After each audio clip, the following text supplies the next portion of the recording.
大家好，今日介紹嘅水晶唔係 Phantom，而係呢粒。呢粒咩嚟咧？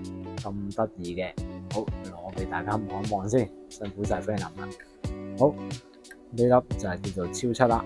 咁水晶手鏈大家就見得到啦。咁超七水晶嘅原石咧就係咁嘅樣噶啦。呢粒好原汁原味嘅，有埋個石皮喺度嘅。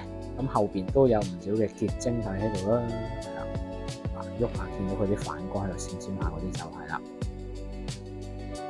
好啦，咁超七有咩功效咧？咁話得超七，咁佢其實有唔同水晶混合而成啦，叫做都係一種混血兒嚟嘅。咁佢當然功效就比較全面啦，招財人緣啦、愛情啦，所有嘢都包含晒噶啦，所以佢先至超七嘅。今日介紹嘅呢個就係超七啦，係啦，相信都比較少見嘅。